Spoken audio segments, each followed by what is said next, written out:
Hello students, good evening सभी बच्चों को। ई विद्या की मास्टर क्लास में आपका स्वागत है। आपका साइंस सब्जेक्ट चला हुआ है, इसमें हमने सबसे पहले केमिस्ट्री स्टार्ट किया है और केमिस्ट्री में आज जो हम चैप्टर करने जा रहे हैं, चैप्टर नंबर 5, तत्वों का आवर्ती वर्गीकरण। चैप्टर नंबर 5 है आपका तत्वों का आवर्ती वर्गीकरण, पीरियोडिक क्लासिफिकेशन ऑफ एलिमेंट्स। तत्वों को कैसे विभाजित किया हुआ है। आप लोग जानते हैं कि नेचर के अंदर बहुत सारे 120 से ज़्यादा तत्व जो हैं आज की डेट में डिस्कवर हो चुके हैं, खोजे जा चुके हैं। इन सभी को याद रखना या इनको समझ पाना इतना आसान नहीं है। तो उसके लिए क्या किया गया है, सभी तत्वों को एक सारणी में विभाजित किया गया है जिससे कि उनको आसानी से समझा जा सके। उनकी प्रॉपर्टीज़, उनकी विशेषताएं, भौतिक विशेषताएं, रासायनिक विशेषताएं, सभी को हम आसानी से समझ सकें। तो इस सारणी को बोलते हैं हम आवर्त सारणी। आवर्ती वर्गीकरण के अंदर हमें क्या पढ़ना है, आवर्त सारणी। बहुत इम्पोर्टेंट चैप्टर है। अगर आप केमिस्ट्री सीखना चाहते हैं, आगे की क्लासेस में भी आपकी 11th-12th के अंदर भी ये चैप्टर बहुत ज़्यादा इम्पोर्टेंट है। इसको सीखे बिना आप केमिस्ट्री कभी सीख ही नहीं सकते हैं। ये सीखना बहुत ज़रूरी है। तो थोड़ा ध्यान देंगे सभी बच्चे। मैं आवर्त सारणी एक्सप्लेन करूँगा आज, कैसे उसको ग्रुप में डिवाइड किया हुआ है, कैसे आवर्त में विभाजित किया हुआ है, ये सारी चीज़ें आज डिस्कस करेंगे। सबसे पहले आप लोग देखो, तत्वों को आवर्त सारणी के अंदर 4 भागों में बांटा हुआ है। सबसे पहला होता है एस ब्लॉक,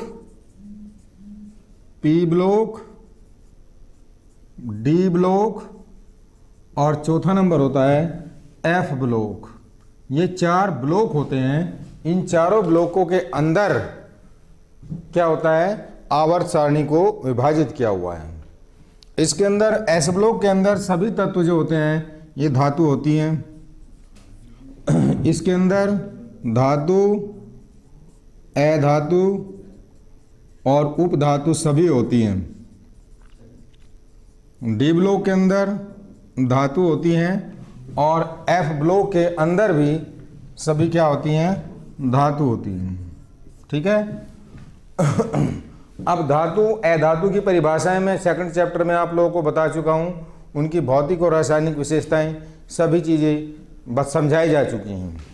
और 4 ब्लॉक के आधार पर हमें डिटेल में जो स्टडी करनी है वो एस ब्लॉक की और पी ब्लॉक की। ये पी ब्लॉक, एस ब्लॉक और पी ब्लॉक जो है हमें इनका थोड़ा डिटेल में अध्ययन करना है।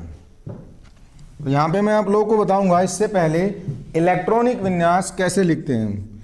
बहुत इंपॉर्टेंट चीज़ है इलेक्ट्रॉनिक विन्यास किसी भी तत्व का।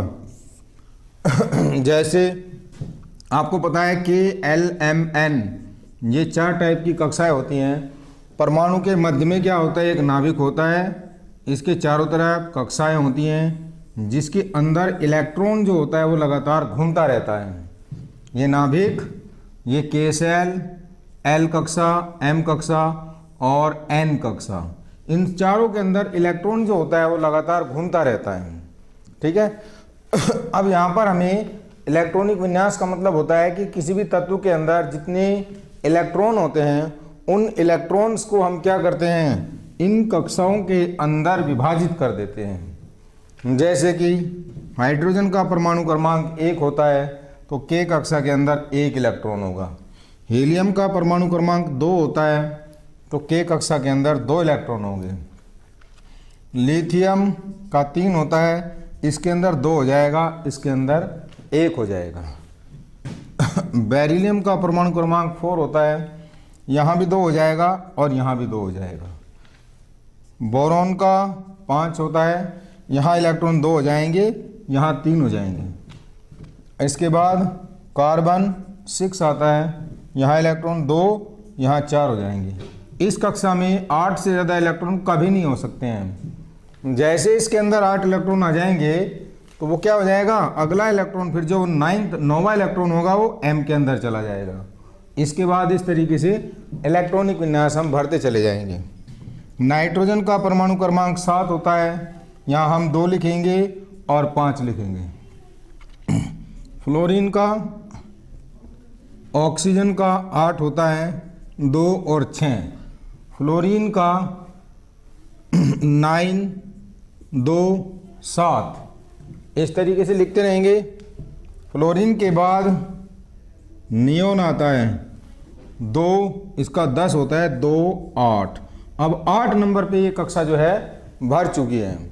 अब जो 9th इलेक्ट्रॉन का, जो 9th इलेक्ट्रॉन होता है, 9वां इलेक्ट्रॉन होता है, इस सेल, इस कक्षा के अंदर नहीं आएगा। वो कहाँ आएगा? इस तीसरे वाली कक्षा के अंदर आएगा। जैसे सोडियम होता है, सोडियम का परमाणु क्रमांक 11 होता है, क्या आएगा? 2, 8, 1। ये तीसरा इलेक्ट्रॉन, जो एक इलेक्ट्रॉन है, ये कहाँ आ गया? एम कक्षा के अंदर आ गया। इस तरीके से आपको इलेक्ट्रॉनिक विन्यास भरना होता है। और यहाँ पर इम्पोर्टेंट बात ध्यान देने की ये है कि ये जो बाह्यतम कक्षा का इलेक्ट्रॉन होता है, ये बाह्यतम कक्षा है, ये अंदर वाली कक्षा है, ये बाह्यतम कक्षा है। सोडियम के केस में ये बाह्यतम कक्षा हो जाएगी। ये जितने इलेक्ट्रॉन होते हैं, ये सभी जो होते हैं, ये क्या करते हैं? किसी भी परमाणु के, किसी भी तत्व के वर्ग संख्या को प्रदर्शित करते हैं। ये अष्टक बनाते हैं। जावेद आलम, सही बात है, ये अष्टक बनाते हैं और परमाणु की क्या करते हैं? वर्ग संख्या को प्रदर्शित करते हैं। बहुत इंपॉर्टेंट पॉइंट है। आपसे क्वेश्चन पूछा जाएगा कि दिया गया तत्व, कोई भी तत्व आपको दे दिया जाएगा और उसके बारे में पूछा जाएगा कि ये तत्व कौन से वर्ग का होता है, कौन से ग्रुप का होता है, तो आप क्या देखेंगे? उसका इलेक्ट्रॉनिक विन्यास लिख लेंगे। परमाणु क्रमांक आपको आना चाहिए। 20 तक के परमाणु क्रमांक के जितने भी तत्व होते हैं, उन सब का परमाणु क्रमांक आपको याद होना चाहिए। तो यहाँ पर देखेंगे आप, इलेक्ट्रॉनिक विन्यास लिखने के बाद बाह्यतम कक्षा के अंदर इलेक्ट्रॉनों की जो संख्या होती है, वही उस तत्व के वर्ग को प्रदर्शित करता है।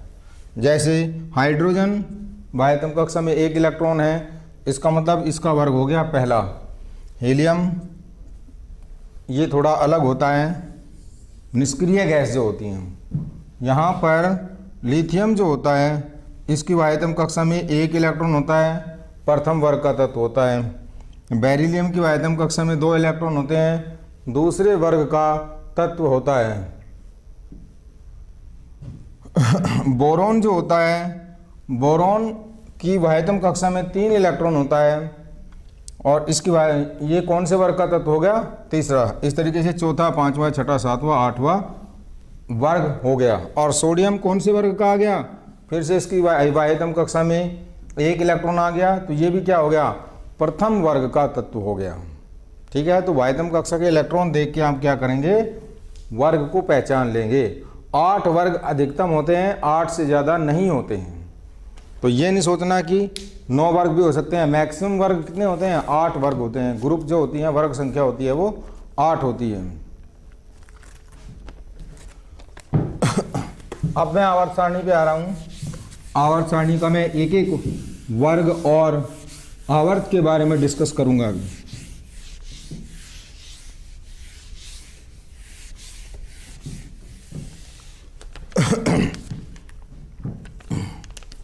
आवर्त सारणी को 2 भागों में इधर से इधर जाते हैं, तो इसको बोलते हैं वर्ग, यानी ग्रुप, समूह भी बोल सकते हैं हिंदी में। और जो ऊपर से नीचे जाते हैं, इधर से इधर जाने पर क्या बोलेंगे? आवर्त बोलेंगे, पीरियड, आवर्त या पीरियड। और जो ऊपर से नीचे जाएगा, इसको बोलेंगे वर्ग या समूह या ग्रुप। ये इन तत्वों की इस तरीके से हमें स्टडी करनी है।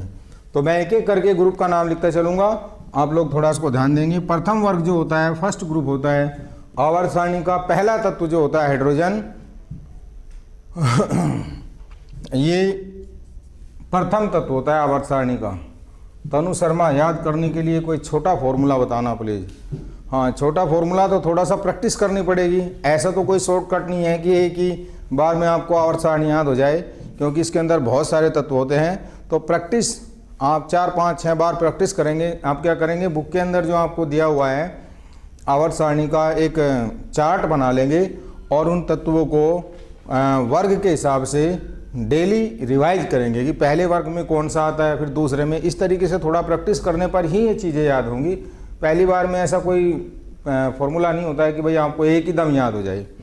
तो हाइड्रोजन के बाद जो दूसरा आता है वो लिथियम। वर्ग वाइज चल रहे हैं, टॉप टू बॉटम जा रहे हैं हम, वर्ग ऊपर से नीचे। सोडियम, पोटेशियम, रुबिडियम, सीजियम और फ्रांसियम, ये होते हैं आपके प्रथम वर्ग के तत्व होते हैं। ठीक है, इसको आप ऊपर से नीचे जाने पर वर्ग बोलेंगे। अब हम इधर से इधर की तरफ बढ़ते चलेंगे। दूसरा वर्ग, तीसरा वर्ग, आवर्त सारणी की पूरी एस ब्लॉक और पी ब्लॉक, ये 2 ब्लॉक हम तैयार करेंगे और उसके बाद इनकी क्या क्या विशेषताएं होती हैं, भौतिक विशेषताएं क्या होती हैं, रासायनिक विशेषताएं क्या होती हैं, ये सारी चीज़ें हम डिस्कस करेंगे। अब मैं आता हूँ दूसरे वर्ग के ऊपर, सेकंड ग्रुप जो होता है। फर्स्ट ग्रुप ट्रिक, हाँ ये ठीक है मनोज कुमार, जानते हो तुम, हेलिना की रब से फरियाद, ऐसे भी याद रख सकते हैं अगर, लेकिन इसमें आपको ध्यान रखना होगा कि से के लिए सी एस आता है, एफ आर के लिए फरियाद आता है, और उसका पूरा का पूरा जावेद आलम, बहुत अच्छी बात है। हाँ, पहले जो 20 एलिमेंट्स हैं, अब है जो पहले कैल्शियम तक के जो तत्व हैं आवर्त के हिसाब से 1 2 3 4 5 6 7 8 9 20 तक, परमाणु क्रमांक तक 20 तक तो आपको याद होना ही चाहिए। इतना कर लो पहले, उसके बाद धीरे धीरे प्रैक्टिस करना, एकदम सारे नहीं होने वाले हैं। 20 तक के याद रखो, अगर पूरी आवर्त सारणी याद है तो बहुत ही अच्छी बात है। तो अब इसके बाद सेकंड ग्रुप जो आता है आपका बेरिलियम, यहाँ से स्टार्ट होता है। Beryllium, magnesium, calcium, strontium, barium और रेडियम, ये आपका दूसरा वर्ग है।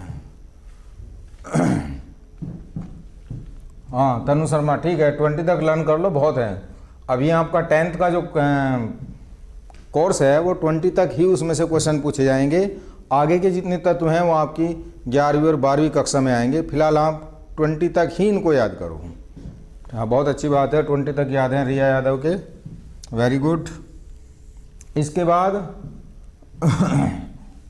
थर्ड ग्रुप आता है, तीसरा वर्ग जो आता है, बोरॉन किससे स्टार्टिंग होती है? Boron, aluminium, gallium, indium, thallium, ये आपका तीसरा वर्ग होता है। चौथे वर्ग में इसको बोलते हैं कार्बन फैमिली। कार्बन, तनु शर्मा, बेटा मांगे, हाँ ऐसे याद कर सकते हो, बेटा मांगे, कार, स्कूटर, बाप, राजी। लेकिन ये सिर्फ याद करने के लिए ही ट्रिक है, ऐसा नहीं कि इसको एग्जाम में भी लिख दोगे। एग्जाम में आपको एलिमेंट और तत्व ही लिखने पड़ेंगे और इनके जो फुल नेम है, पूरे के पूरे नाम है, वो सारे याद होने चाहिए। चौथे ग्रुप में आता है कार्बन, सिलिकॉन, जर्मेनियम, टिन और लेड, ये आपका चौथा ग्रुप आता है। पांचवा ग्रुप अधिकांश बच्चों को याद है, सही बात है, अच्छी बात है। तो इनकी प्रॉपर्टी हम डिस्कस करेंगे। अगर आप लोगों को याद है तो अभी एक एक करके इनकी प्रॉपर्टी की चर्चा करते चलेंगे। पांचवें ग्रुप में नाइट्रोजन, फॉस्फोरस, आर्सेनिक, एंटीमनी और बिस्मथ। अच्छा, अगर आप ज़्यादातर बच्चे कह रहे हैं कि भाई मुझे याद है, तो ज़रा एक क्वेश्चन का मुझे आंसर दो। कुछ वर्ड्स जो हैं इसके अंदर, आवर्त सारणी के अंदर, वो लैटिन नाम पे बने हुए हैं, जानते हो तुम लोग लैटिन नाम? तो यहाँ जो एसन होता है, मुझे एसन का लैटिन नाम बताओ, एसबी का लैटिन नाम बताओ। ये जो मैं सर्किल कर रहा हूँ, इन सभी के लैटिन नाम लिखेंगे। देखता हूँ जरा कौन सबसे पहले आंसर देता है। और पीबी का लैटिन नाम, इन तीनों तत्वों के लैटिन नाम बताओ, राशि। अब आता है इसके बाद sixth group. Sixth group oxygen family है। ऑक्सीजन में ऑक्सीजन, सल्फर, सेलेनियम, टेलुरियम और पोलोनियम। सेवेंथ ग्रुप, इन एलिमेंट्स को हम हैलोजन बोलते हैं। 7th ग्रुप को हैलोजेंस बोलते हैं। स्कैंडियम, शिवम सिंह, गलत आंसर है। स्कैंडियम नहीं होता है, एसएन स्कैंडियम नहीं होता। और कोई बताए। इसके बाद 7th ग्रुप में फ्लोरीन, क्लोरीन, ब्रोमीन, आयोडीन और एस्टाटीन ये होता है। कुणाल, एंटीमनी, लेड, हाँ वो ठीक है, नाम इनका ठीक है, इसको एंटीमनी बोलते हैं, इसको लेड बोलते हैं, लेकिन इनका जो लैटिन नेम है, लैटिन नेम क्या होता है वो बताओ भाई। लेड के लिए सिंबल LE होना चाहिए था, अगर लेड का सिंबल आप बनाओगे तो LE बन जाएगा, लेकिन सिंबल क्या बनाए, PB बनाए। तो PB का पूरा नाम क्या होता है, लैटिन नेम क्या होता है। दिनेश कुमार का आंसर भी गलत है, स्कैंडियम भी गलत है। तनु शर्मा गलत है, स्कैंडियम गलत है। सभी बच्चे गलत बता रहे हैं, इसका मतलब ध्यान नहीं दे रहे हैं पढ़ाई पे। स्टेनियम, अभिषेक का ठीक है लेकिन स्पेलिंग गलत लिखी है, स्टेनम होता है। अभिषेक राजावत, जो एसन होता है इसको क्या बोलते हैं, हाँ प्लम्बम, इसको बोलते हैं प्लम्बम, PLUMBUM। और जो ये होता है एसन टिन जिसको बोलते हैं, ये होता है स्टेनम, STANNUM। SB का भी बताएं जरा, SB का क्या सिंबल होता है, हाँ PB का, तनु शर्मा PB। लेड जो होता है इसको प्लम्बम बोलते हैं, PLUMBUM, प्लम्बम। अरुण कुमार का सही है। एसन का और बताएं, SB का और बताएं। एंटीमनी जिसको हम बोलते हैं इसका सिंबल होता है SB। तो इसका लैटिन नाम जरा बताएं। अब लास्ट में जो आपका ग्रुप होता है 8वां ग्रुप, जिसको हम 0 ग्रुप भी बोलते हैं, 0 वर्ग, 0 ग्रुप। SB का आंसर नहीं दे रहा है कोई बच्चा। तो 0 में कौन कौन सा आता है, हीलियम, स्टेबियम। तनु शर्मा का आंसर सही है, स्टेबियम, STIBIUM। SB का मतलब होता है स्टेबियम, बिल्कुल सही बात है। लैटिन नाम भी आने चाहिए आपको, क्वेश्चन पूछा जाता है इस पे भी कि आपको ये तो पता है कि भाई सिंबल क्या है तत्व का और उसका नाम क्या है, लेकिन जो लैटिन नेम होता है वो भी बहुत इंपॉर्टेंट है, वो भी आपको मालूम होना चाहिए। कहीं से भी क्वेश्चन पूछा जा सकता है लैटिन नाम। ये 0 ग्रुप होता है, इसको 8वां ग्रुप भी बोलते हैं, और इनको निष्क्रिय भी बोलते हैं। निष्क्रिय गैसें होती हैं, इनको निष्क्रिय गैसें बोला जाता है। निष्क्रिय गैसें क्यों बोलते हैं, क्योंकि इनकी वाह्यतम कक्षा में 8 इलेक्ट्रॉन पूरे होते हैं, नए इलेक्ट्रॉन लेते हैं, नए इलेक्ट्रॉन देते हैं और नए इलेक्ट्रॉनों का साझा करते हैं, इसलिए इनको निष्क्रिय गैस बोलते हैं, जो कि आसानी से किसी के साथ रिएक्शन नहीं करते हैं, मतलब इसलिए वो निष्क्रिय होते हैं। अक्रिय भी बोलते हैं, अक्रिय गैसें भी बोलते हैं, जो कि किसी के साथ रिएक्शन नहीं कर रहे हैं। तो जो आपका 8वां ग्रुप होता है इसके अंदर helium, neon, argon, krypton, xenon और रेडॉन। इस तरीके से ये आपकी आवर्त सारणी है, जिसमें आपको पता होना चाहिए कि कौन कौन से ग्रुप होते हैं और कौन कौन से पीरियड होते हैं। ऊपर से नीचे जाने पर ये वर्ग हो गया, पहला वर्ग, दूसरा, तीसरा, चौथा, 5वां, छठा, 7वां, इस तरीके से 7 वर्ग हो गए हैं। और इधर से इधर जाने पर ये 8 तक 1 2 3 4 5 6 7। तो इधर से इधर जा रहे हैं, ये नंबर किसका है, ये नंबर है आवर्त का, 7 आवर्त हो गए हैं। और ये वाला नंबर ऊपर से नीचे जा रहे हैं, ये नंबर किसका है, वर्ग का। तो इसके अंदर कितने वर्ग हो गए हैं, 8 वर्ग हो गए हैं। तो इतनी, सबसे पहले तो आपको वर्ग के हिसाब से पूरी आवर्त सारणी याद होनी चाहिए और ये पता होना चाहिए कि कौन सा तत्व कहाँ आता है। इतनी बात अगर आपको याद हो गई तो यहाँ से लेके हाइड्रोजन का परमाणु क्रमांक 1 होता है, हीलियम का 2 होता है, 3 4 5 6 7 8 9 10, 11, 12, 13, 14, 15, 16, 17, 18, 19 और 20। यहाँ तक आपको 20 तक याद होना चाहिए। अगर इतना याद है तो आपके सारे के सारे क्वेश्चन सॉल्व हो जाएंगे। बोर्ड लेवल में 10th क्लास में इतना ही आता है, इससे आगे के क्वेश्चन अभी नहीं आते हैं। जानकारी हो सकती है लेकिन जो क्वेश्चन आएंगे वो 20 तक के ही आते हैं। आपको 20 तक का तो हर हाल में याद होना चाहिए कि कौन कौन से तत्व का क्या परमाणु क्रमांक होता है। अगर परमाणु क्रमांक आपको पता है तो आप इलेक्ट्रॉनिक विन्यास भी लिख सकते हैं, आप वर्ग की संख्या भी निकाल सकते हैं और बहुत सारे क्वेश्चन आगे के सॉल्व कर सकते हैं। ठीक है रिया, अब जरा देखो ये जो पहले और दूसरे वर्ग के तत्व होते हैं इनको हम बोलते हैं एस ब्लॉक तत्व। हाँ राशि सिंह, बस 20 तक, फिलहाल 20 तक कर लो। अगर 20 तक याद है तो आगे के भी कर सकते हो, अच्छी बात है, लेकिन फिलहाल 20 तक तो बहुत ज़रूरी है। अब इसको बोलते हैं फर्स्ट और सेकंड जो वर्ग होता है, पहला और दूसरा ग्रुप जो होता है, इसको आप बोलते हो एस ब्लॉक। इनको एस ब्लॉक बोलते हैं और इनके अंदर धातुएं होती हैं। धातुएं, जो प्रथम वर्ग होता है इसको हम क्या बोलते हैं? क्षारीय धातु। क्षारीय धातु, ये सारी की सारी जो होती हैं धातुएं होती हैं। और जो दूसरा वर्ग होता है इनको हम बोलते हैं क्षारीय मृदा धातु। क्षारीय मृदा धातु। पहले और दूसरे वर्ग को, ये एस ब्लॉक के वर्ग होते हैं।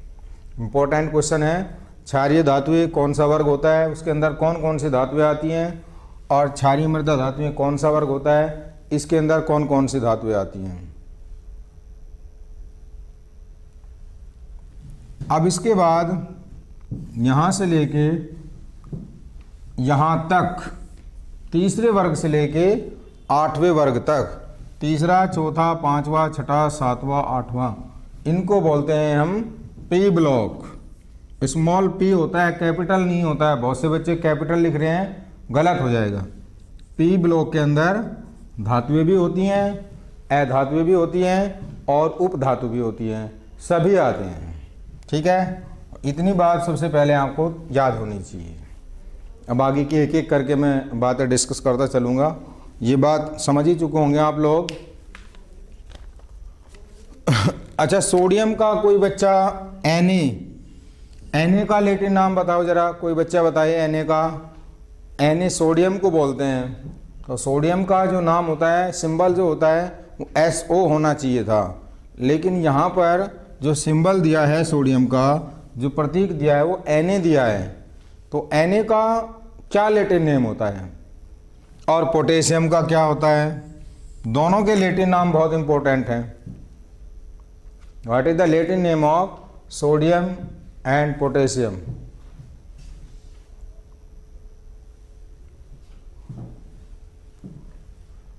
दिनेश कुमार, ये जो, हाँ श्याम बिहारी, नेट्रियम, बिल्कुल सही आंसर है। सोडियम का जो Na सिंबल होता है इसको हम नेट्रियम बोलते हैं, और जो K होता है पोटेशियम, इसको क्या बोलते हैं? कैलियम। कैलियम बोलते हैं, KALIUM। हाँ, लैटिन नेम भी आपको याद होनी चाहिए। अब कुछ आगे की चीज़ें डिस्कस करते हैं। सबसे पहले तो मैंने बताया कि हर तत्व का आपको परमाणु क्रमांक मालूम होना चाहिए। परमाणु क्रमांक के बाद आपको क्या क्या मालूम होना चाहिए? आप उसका इलेक्ट्रॉनिक विन्यास लिखना आना चाहिए। अभी मैंने कुछ देर पहले इलेक्ट्रॉनिक विन्यास बताया था। और आपको ये मालूम होना चाहिए कि बाह्यतम कक्षा में कितने इलेक्ट्रॉन हैं। तो अगर बाह्यतम कक्षा के इलेक्ट्रॉन निकालने आ गए तो आपको वर्ग संख्या मालूम पड़ जाएगी। अब इनकी संयोजकताएं देखते हैं कि संयोजकताएं क्या क्या हो सकती हैं। इन तत्वों की वर्ग के हिसाब से संयोजकताएं निकल आएंगी। वर्ग कौन सा, पहले वर्ग की क्या संयोजकता होती है, दूसरे वर्ग की क्या होती है, तीसरे, चौथे, पाँचवें, छठे, सातवें, 8वें वर्ग तक आपको संयोजकता निकाल सकते हैं आप इन्हीं तत्वों के आधार पे। रटने की ज़रूरत नहीं है कि कौन से तत्व की क्या होती है। उस इन ट्रिक के आधार पर निकाल सकते हैं जो मैं बता रहा हूँ। अच्छा देखो जरा, संयोजकता की परिभाषा सभी बच्चे जानते होंगे। संयोजकता की परिभाषा क्या होती है, वैलेंसी की डेफिनेशन क्या होती है, वैलेंसी। जो संयोजकता होती है इसका मतलब होता है संयोजन की क्षमता। संयोजन का मतलब जुड़ना। ये जो संयोजकता शब्द बना है वैलेंसी, इसका मतलब होता है संयोजन की क्षमता, जुड़ने की क्षमता। क्या जुड़ने की क्षमता, इलेक्ट्रॉन जुड़ने की क्षमता। क्योंकि यहाँ केमिस्ट्री में हम तत्वों के बारे में पढ़ रहे हैं, तो इसका मतलब इलेक्ट्रॉन जुड़ने की क्षमता। कोई तत्व इलेक्ट्रॉन जोड़ेगा या इलेक्ट्रॉन निकालेगा या इलेक्ट्रॉन साझेदारी करेगा, उन सब की जो क्षमता होती है वो कितने इलेक्ट्रॉनों की करेगा, वो जो संख्या होती है वही संयोजकता होती है। अब क्वेश्चन आता है, भाई संयोजकता की परिभाषा तो आप समझ गए कि लिए गए या दिए गए या साझेदारी के इलेक्ट्रॉनों की संख्या जो होती है वो संयोजकता होती है। अब सवाल उठता है कि कोई तत्व क्यों इलेक्ट्रॉन लेता है, क्यों इलेक्ट्रॉन देता है, क्यों इलेक्ट्रॉनों की साझेदारी करता है। इसका आंसर जानते हैं आप लोग। अपनी बाह्यतम कक्षा के इलेक्ट्रॉनिक विन्यास को स्थायी करने के लिए कोई भी तत्व क्या करता है, इलेक्ट्रॉन लेगा या देगा या साझेदारी करेगा। ठीक है। अब स्थायी तत्व का इलेक्ट्रॉनिक विन्यास कौन सा होता है, जब उसकी बाह्यतम कक्षा में 8 इलेक्ट्रॉन हो जाएंगे। उसकी बाह्यतम कक्षा में जब 8 इलेक्ट्रॉन हो जाएंगे तो उसको हम स्थायी विन्यास बोलते हैं। तो 8 इलेक्ट्रॉन पूरे करने के लिए कोई भी तत्व क्या करेगा, या तो इलेक्ट्रॉन लेगा या इलेक्ट्रॉन देगा या इलेक्ट्रॉनों की साझेदारी करेगा।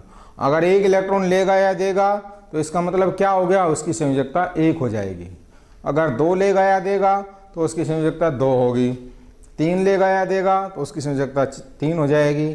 4 लेगा या देगा तो उसकी संयोजकता 4 हो जाएगी। इसी तरीके से जितने इलेक्ट्रॉनों की साझेदारी करेगा या जितने इलेक्ट्रॉन लेगा या देगा उसी को उसकी संयोजकता बोलते हैं। ठीक है। किसी तक को तो संयोजन हाइड्रोजन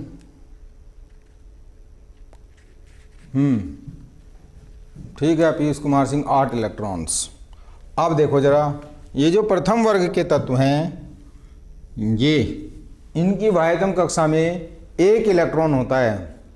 1 इलेक्ट्रॉन होने का मतलब है कि ये अपनी बाह्यतम कक्षा के 1 इलेक्ट्रॉन को निकाल देते हैं, किसी दूसरे परमाणु को दे देते हैं। दूसरे परमाणु को दे देंगे तो क्या हो जाएगा, 1 इलेक्ट्रॉन निकालने पर परमाणु के ऊपर क्या आ जाएगा, इलेक्ट्रॉनों की कमी आ जाएगी। 1 इलेक्ट्रॉन की कमी आ जाएगी तो उसके ऊपर कौन सा आवेश आ जाएगा, धनावेश। इलेक्ट्रॉन जब निकलते हैं तो परमाणु के ऊपर धनावेश आता है, और इलेक्ट्रॉन जब परमाणु लेता है तो परमाणु के ऊपर ऋणावेश आता है। तो यहाँ पर 1 इलेक्ट्रॉन निकाला, निकालने की वजह से धनावेश आ गया और 1, तो इसकी संयोजकता हमेशा +1 होती है। हमेशा याद रखेंगे प्रथम वर्ग के जो तत्व होते हैं उनकी जो संयोजकता होती है वो कितनी होती है, +1 होती है। ठीक है। इसी तरीके से दूसरे वर्ग के तत्वों की संयोजकता +2 होती है। तीसरे वर्ग के तत्वों की संयोजकता +3 होती है। हाँ, 1 इलेक्ट्रॉन को त्याग कर देते हैं, इसलिए इनके ऊपर धनावेश आ जाता है। अब इसके बाद 3 तक तो ठीक है, 3 तक तो एक जैसी संयोजकता रहती है। मनीषा चौरसिया, रिकॉर्डेड वीडियो को आप 2 बार 3 बार सुनेंगे तब ये चीज़ें समझ में आ जाएंगी। और विद्या क्वेश्चन बैंक के अंदर जो क्वेश्चंस दिए हुए हैं, जो थ्योरी दी हुई है, जो मटेरियल दिया हुआ है, उसको थोड़ा एक बार पढ़ेंगे तभी ये चीज़ें समझ में आएंगी। एकदम समझ में नहीं आएंगी, थोड़ा सा आप प्रैक्टिस करेंगे, क्वेश्चंस प्रैक्टिस करेंगे तो चीज़ें समझ में आ जाएंगी। अब जो चौथा ग्रुप होता है ये 4 इलेक्ट्रॉन ले भी सकता है और 4 इलेक्ट्रॉन दे भी सकता है। ध्यान दें, चौथे ग्रुप में 4 इलेक्ट्रॉन ले भी सकता है और दे भी सकता है। तो इसकी जो संयोजकता होती है +4 से लेके -4 तक होती है। पांचवें ग्रुप में इनकी बाह्यतम कक्षा में 5 इलेक्ट्रॉन होते हैं, तो ये 5 इलेक्ट्रॉन दे भी सकते हैं और 3 इलेक्ट्रॉन ले भी सकते हैं। अगर 5 इलेक्ट्रॉन देंगे तो इनकी संयोजकता क्या हो जाएगी, +5, और अगर 3 इलेक्ट्रॉन ले लेंगे तो इनकी संयोजकता कितनी हो जाएगी, -3। तो +5 से लेके -3 तक हो सकती है।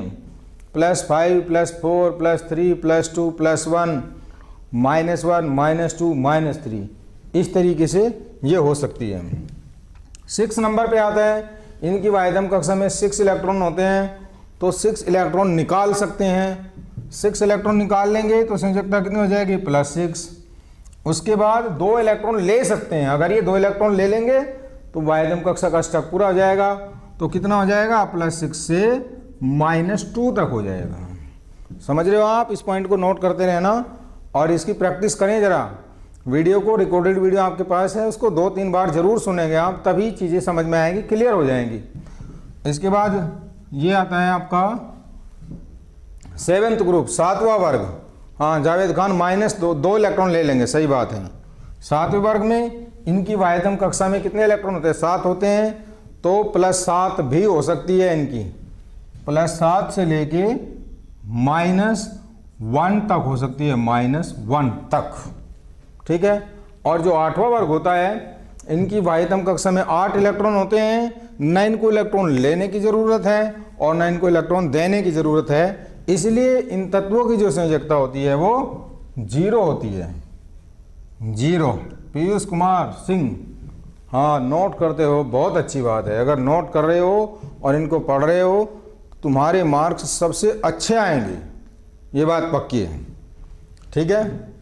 जो बच्चा ज़्यादा सेल्फ स्टडी करेगा, चीज़ों को ध्यान से समझेगा, वही तो अच्छे मार्क्स लेके आएगा, वही एग्ज़ाम में लिख पाएगा ज़्यादा। जो नहीं करेगा वो कहाँ से लिखेगा? तो ये चीज़ें आप लोगों को सामने स्क्रीन पे देख रहे हो आप लोग, ये सारी की सारी चीज़ें आप यहाँ इनकी संयोजकता निकाल सकते हो। और ये संयोजकता बहुत इंपॉर्टेंट होती है। संयोजकता, ग्रुप की संख्या, इनकी वायतम कक्षा में कितने इलेक्ट्रॉन होते हैं और इनके परमाणु क्रमांक, ये सारी चीज़ें अगर आपको आ गई तो फिर केमिस्ट्री बहुत आसान है। और अगर ये चीज़ें समझ नहीं आई तो फिर केमिस्ट्री समझ नहीं आने वाली है आसानी से। तो इन चीज़ों की 2-3-4 बार प्रैक्टिस करेंगे और ये चीज़ें तुम्हें समझ आ जाएंगी अच्छे से। सही बच्चों ने नोट कर लिया है? Very good.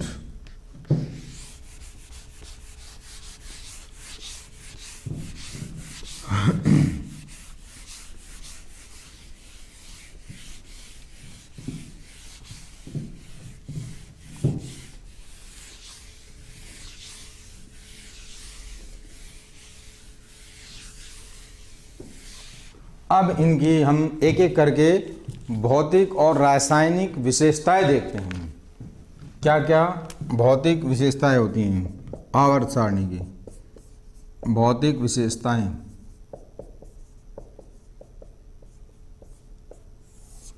सबसे पहले आता है परमाणु आकार। परमाणु का आकार वर्ग में ऊपर से नीचे जाने पर घटता है या बढ़ता है, और आवर्त में बाएं से दाएं जाने पर घटता है या बढ़ता है। वर्ग क्या होता है?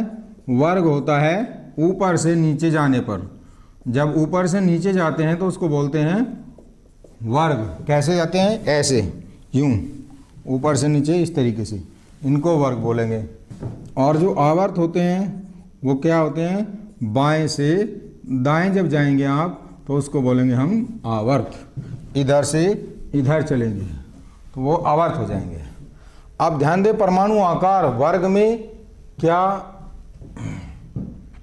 फर्क पड़ता है परमाणु आकार पे, और आवर्त में क्या फर्क पड़ता है? तो वर्ग में आप लोग समझ गए, जैसे hydrogen, lithium, sodium, potassium, rubidium, caesium और फ्रांसियम, ये प्रथम वर्ग होता है। और टॉप टू बॉटम जाने पर क्या होता है? इनका परमाणु क्रमांक बढ़ता चला जाता है। इसका परमाणु क्रमांक 1 होता है, इसमें 2 जोड़ दो 3 हो गया, 8 जोड़ दो 11 हो गया, इसमें 8 जोड़ दो 19 हो गया, इसमें 18 जोड़ दो 37 हो गया, इसमें 18 जोड़ दो 55 हो गया, और इसमें 32 जोड़ दोगे तो 87 हो जाएगा। तो टॉप टू बॉटम जाने पर, ऊपर से नीचे जाने पर आप लोग देख रहे हो क्या हो रहा है? परमाणु क्रमांक लगातार बढ़ता चला जा रहा है। अब परमाणु क्रमांक लगातार बढ़ने का मतलब है, जब इनका इलेक्ट्रॉनिक विन्यास लिखोगे तो कक्षाओं की आवर्त, जो कक्षाओं की बाह्यतम कक्षाओं की नाभिक से दूरी जो होती है वो बढ़ती चली जाती है। जैसे परमाणु के नाभिक में, परमाणु के केंद्र में नाभिक होता है जिसके ऊपर धनावेश होता है, उसके बाद ये कक्षाएं होती हैं, KLMN, इस तरीके से कक्षाएं होती हैं। जब आप इलेक्ट्रॉनिक विन्यास लिखते चले जाओगे तो इलेक्ट्रॉन यहाँ आएंगे, यहाँ आएंगे, यहाँ आएंगे, यहाँ आएंगे। तो पहले वाले केस में क्या होगा, कक्षा ये रहेगी, दूरी यहाँ से यहाँ तक रहेगी। उसके बाद कक्षा ये हो जाएगी, दूरी यहाँ से यहाँ तक हो जाएगी। तीसरे नंबर पे कक्षा ये हो जाएगी, दूरी यहाँ से यहाँ तक हो जाएगी। उसके बाद ये हो जाएगी।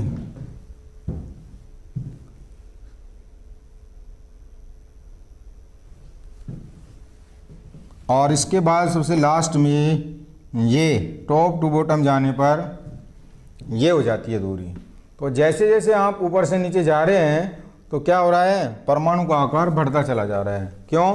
क्योंकि परमाणु के अंदर कक्षाओं की संख्याएं भी बढ़ती चली जा रही हैं टॉप टू बॉटम जाने पर। तो यहाँ पर वर्ग में परमाणु का आकार ऊपर से नीचे जाने पर बढ़ता है, ऊपर से नीचे जाने पर बढ़ता है। ये एरो में लगा रहा हूँ, इसका मतलब होता है बढ़ रहा है, ऊपर बढ़ता है।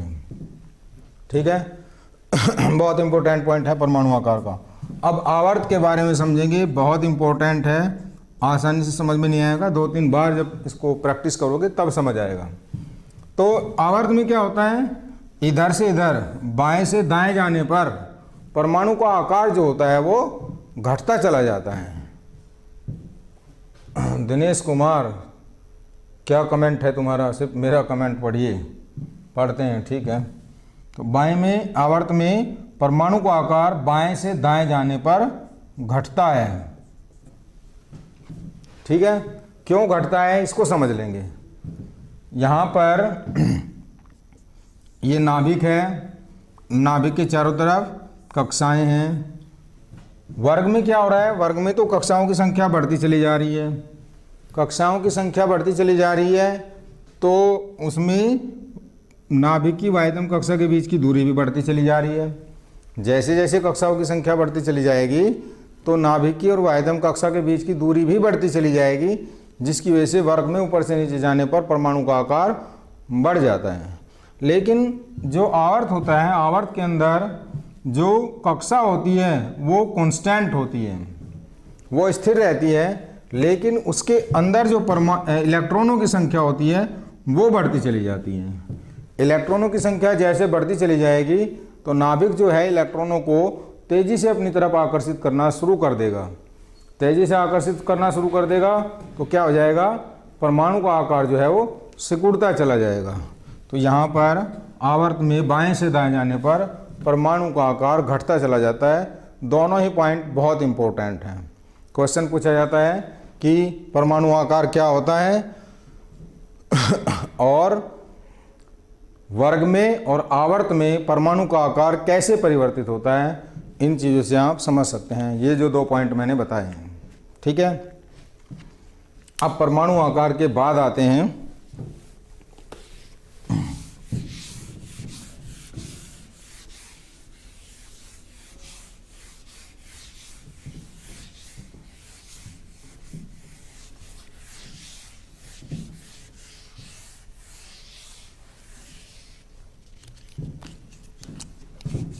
धात्विक प्रवृत्ति। धात्विक प्रवृत्ति, इसको भी समझ लेंगे। धात्विक प्रवृत्ति होती क्या है? धात्विक प्रवृत्ति का मतलब होता है, मैंने पहले दूसरे चैप्टर के अंदर बताया था आप लोगों को, जब धातु और अधातु की परिभाषा बताई थी, तो धातु वे पदार्थ होते हैं जो आसानी से इलेक्ट्रॉन त्याग देते हैं और अधातु वो पदार्थ होते हैं जो आसानी से इलेक्ट्रॉन ग्रहण कर लेते हैं।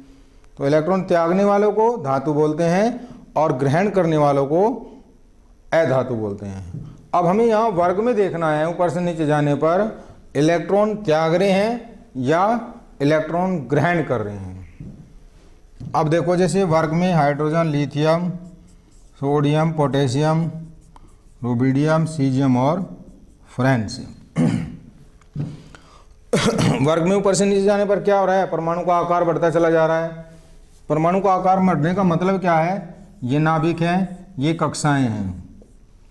जो लिथियम का साइज होगा, पहला परमाणु, लिथियम का आकार क्या होगा, ये नाभिक होगा और ये कक्षा होगी। लेकिन जैसे जैसे ऊपर से नीचे चलते चले जा रहे हैं तो परमाणु का आकार बढ़ता चला जा रहा है। तो जो सीजियम का आकार होगा वो क्या होगा, ये नाभिक होगा और यहाँ कक्षाएं इस तरीके से बढ़ती चली जाएंगी। तो यहाँ तो परमाणु का आकार ये है और यहाँ परमाणु का आकार ये है, ठीक है। हाँ जावेद अली, धनायन, हाँ धातु बनाती हैं, धातुएं ही धनायन बनाती हैं, क्योंकि धातु की प्रवृत्ति होती है इलेक्ट्रॉन त्यागने की, और इलेक्ट्रॉन त्यागने के बाद किसी भी परमाणु के ऊपर धनावेश आ जाता है उसको धनायन बोलते हैं। और अधातुओं की प्रवृत्ति होती है इलेक्ट्रॉन ग्रहण करने की, तो इलेक्ट्रॉन ग्रहण करने के बाद परमाणु के ऊपर ऋणावेश आ जाएगा तो उसको हम ऋणायन बोलते हैं, ठीक है। तो अब यहाँ देखो, धातु की प्रवृत्ति का मतलब होता है इलेक्ट्रॉन त्यागने की प्रवृत्ति। कोई तत्व, कोई परमाणु जितनी जल्दी इलेक्ट्रॉन त्याग देगा उतनी अच्छी धातु होगा, और जितनी देर से त्यागेगा इसका मतलब उतनी कमज़ोर धातु होगा, दुर्बल धातु होगा। यहाँ पर नाभिक, ये कक्षा बिल्कुल नाभिक के पास में है, तो नाभिक इसके ऊपर प्रबल आकर्षण बल लगाएगा, मतलब इन इलेक्ट्रॉनों को आसानी से छोड़ेगा नहीं। ये इलेक्ट्रॉन आसानी से बाहर नहीं निकलेंगे। जब इलेक्ट्रॉन बाहर नहीं निकलेंगे तो इसका मतलब क्या है, इलेक्ट्रॉन आसानी से त्यागेगा नहीं, इसका मतलब वो धातु नहीं है, ठीक है। और यहाँ पर जब ये दूर है, इससे आकर्षण बल बहुत कम हो गया, तो यहाँ से इलेक्ट्रॉन बहुत आसानी से निकल जाएगा। इलेक्ट्रॉन आसानी से निकल जाएगा, इसका मतलब वो बहुत अच्छी धातु है। समझ रहे हो बात? जो पदार्थ बहुत जल्दी इलेक्ट्रॉन त्याग देगा वो अच्छी धातु हो जाएगा। जो पदार्थ बहुत जल्दी इलेक्ट्रॉन नहीं त्यागेगा, देर से इलेक्ट्रॉन त्यागेगा, तो इसका मतलब वो अच्छी धातु नहीं है, वो एक कमज़ोर धातु है। तो टॉप टू बॉटम जाने पर, ऊपर से नीचे जाने पर क्या होता है, धात्विक गुण बढ़ता है। धात्विक गुण या धात्विक प्रवृत्ति एक ही बात होती है, धात्विक गुण बढ़ता है। कहाँ? वर्ग में। वर्ग में धात्विक गुण बढ़ता है, ठीक है भाई। अनुराग आलूवालिया, धात्विक गुण क्या है मैंने समझा दिया है, वीडियो को दोबारा एक बार देख लेना, धात्विक गुण सारा समझ में आ जाएगा, मैंने एक्सप्लेन कर दिया है इसके अंदर, ठीक है। अब मैं आगे बढ़ रहा हूँ। ये तो हो गया वर्ग के अंदर धात्विक गुण। अब आते हैं आवर्त के अंदर। आवर्त के अंदर धात्विक गुण जो होता है वो घटता है। आवर्त के अंदर धात्विक गुण घटता है और अधात्विक गुण बढ़ता है। और अधात्विक धात्विक का उल्टा होता है, जो धात्विक होता है उसका उल्टा अधात्विक होता है। तो यहाँ पर अधात्विक गुण बढ़ जाएगा, ध्यान रखना। कहाँ पे? आवर्त के अंदर। और वर्ग के अंदर क्या होगा, धात्विक गुण बढ़ रहा है और अधात्विक गुण घट जाएगा, ठीक है। जावेद अली, बढ़ता है सर, और समझ में, हाँ बिल्कुल सही बात है। तो ये समझ गए आप लोग धात्विक गुण क्या होता है और अधात्विक गुण क्या होता है। धात्विक गुण अधात्विक गुण का उल्टा होता है। धात्विक गुण इलेक्ट्रॉन त्यागने की प्रवृत्ति होती है। जो पदार्थ जितनी जल्दी इलेक्ट्रॉन त्याग देगा वो उतनी अच्छी धातु होता है, और अधात्विक गुण इसका ठीक उल्टा हो जाएगा। उस परिभाषा को आप उल्टा कर सकते हैं। तो धात्विक प्रवृत्ति हो गई और परमाणु का आकार हो गया। अब आता है विद्युत ऋणात्मकता, इलेक्ट्रोनिगेटिविटी।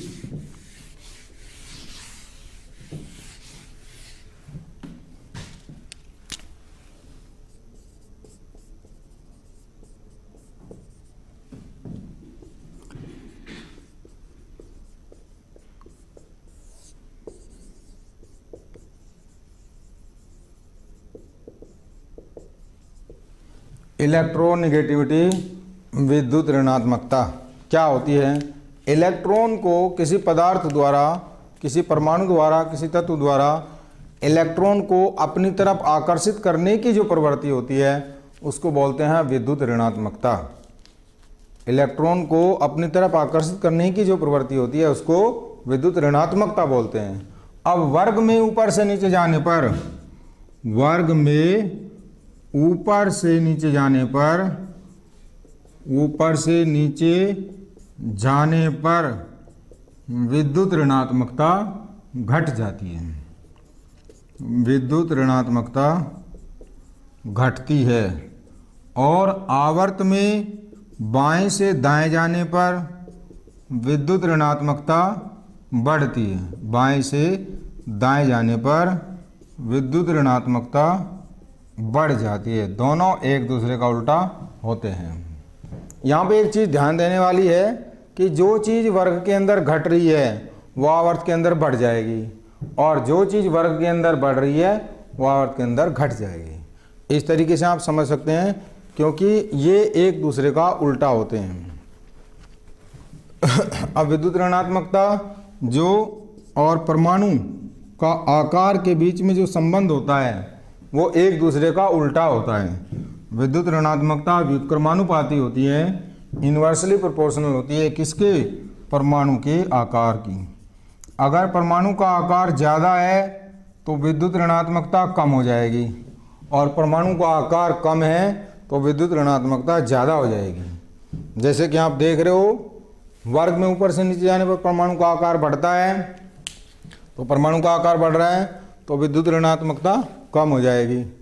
और जब आवर्त में बाएं से दाएं जाने पर परमाणु का आकार घट रहा है तो विद्युत ऋणात्मकता बढ़ जाएगी। अनुराग अहलूवालिया, यूरेनियम क्या है? यूरेनियम एक रेडियो एक्टिव पदार्थ है जिसमें से रेडियो एक्टिव किरणें निकलती हैं। ठीक है, ये भी एक धातु ही होती है यूरेनियम। इसका सिंबल जो होता है वो कैपिटल यू होता है, रेडियो एक्टिव तत्व। तो ये विद्युत ऋणात्मकता होगी। है विद्युत ऋणात्मक की परिभाषा समझ गए आप। अब इसके बाद आती है विद्युत धनात्मकता। विद्युत धनात्मकता क्या होती है? विद्युत ऋणात्मकता का उल्टा होती है। जावेद आलम, तुम्हारे मोबाइल में विद्या ऐप डाउनलोड नहीं होता है तो मैं कई बार बता चुका हूँ कि विद्या का क्वेश्चन बैंक ले लो। विद्या के क्वेश्चन बैंक में सारी चीज़ें वही हैं जो विद्या ऐप के अंदर हैं। जिन बच्चों का नेटवर्क प्रॉब्लम के चलते विद्या ऐप डाउनलोड नहीं हो रहा है तो आप लोग क्या करें, विद्या क्वेश्चन बैंक ले सकते हैं और उसके अंदर सारी चीज़ें हैं, उनको आराम से पढ़िए बैठ के घर पे। तो विद्युत ऋणात्मकता क्या होगी? विद्युत ऋणात्मकता की परिभाषा होगी इलेक्ट्रॉन को अपनी तरफ खींचने की प्रवृत्ति होती है, और उसका ठीक उल्टा जो होगी विद्युत धनात्मकता, मतलब इलेक्ट्रॉनों को त्यागने की प्रवृत्ति होती है विद्युत धनात्मकता। तो ये किसका उल्टा हो गया? विद्युत ऋणात्मकता का। विद्युत धनात्मकता उल्टा होती है विद्युत ऋणात्मकता का। ठीक है, विद्युत ऋणात्मकता का उल्टा होती है। तो आप समझ गए, अगर विद्युत ऋणात्मकता वर्ग में ऊपर से नीचे जाने पर क्या होती है? घटती है, तो विद्युत धनात्मकता बढ़ जाएगी। आवर्त में क्या होती है? बाएं से दाएं जाने पर विद्युत ऋणात्मकता बढ़ती है तो विद्युत धनात्मकता घट जाएगी। विद्युत धनात्मक को इंग्लिश में इलेक्ट्रोपॉजिटिव ये होता है, इसको बोलते हैं इलेक्ट्रोनेगेटिव, और इसको बोलते हैं इलेक्ट्रोपॉजिटिविटी। इलेक्ट्रोपॉजिटिविटी दोनों वर्ड इस्तेमाल कर सकते हैं। इलेक्ट्रोनेगेटिविटी विद्युत ऋणात्मकता के लिए इस्तेमाल होता है और इलेक्ट्रोपॉजिटिविटी विद्युत धनात्मकता के लिए इस्तेमाल होता है।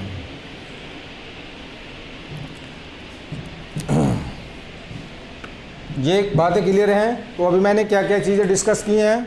सबसे पहले मैंने आपको परमाणु का आकार बताया है। परमाणु का आकार कैसे वर्ग में ऊपर से नीचे जाने पर बढ़ता है कि घटता है। ठीक है, उसके बाद मैंने धात्विक और अधात्विक गुण बताए हैं। धात्विक और अधात्विक गुण, अधात्विक गुण, और उसके बाद विद्युत धनात्मकता और विद्युत ऋणात्मकता। यही चीज़ें मैंने आपको आज विद्युत ऋणात्मकता और विद्युत धनात्मकता, ये चीज़ें मैंने आप लोगों को डिस्कस की हैं। तो इतनी चीज़ें आप अच्छे से समझ के चलेंगे, इनको आज बिल्कुल ज़रूर पढ़ेंगे। क्या क्या आज का होमवर्क रहेगा आपका? सबसे पहले आपको आवर्त सारणी समझनी है, उसमें वर्ग क्या होता है और उसमें जो ग्रुप वर्ग क्या होता है और आवर्त क्या होते हैं। किधर से किधर जाने पर वर्ग होता है और किधर से किधर जाने पर आवर्त होता है। वर्ग कौन से वर्ग के अंदर कौन कौन से तत्व होते हैं, तत्वों का परमाणु क्रमांक क्या होता है, उनके इलेक्ट्रॉनिक विन्यास कैसे निकालते हैं, और ये जो मैंने परिभाषाएं बताई हैं इनको आप अच्छे से तैयार करेंगे, आज पढ़ेंगे और इनके कुछ क्वेश्चंस मैं आपको कल कराऊंगा आप लोगों को। ठीक है, विद्या क्वेश्चन बैंक के अंदर जो क्वेश्चन दिए हुए हैं आप उनको अच्छे से सॉल्व कर लेंगे। बाकी का पोर्शन आपका क्वेश्चंस कल कराएंगे आगे के।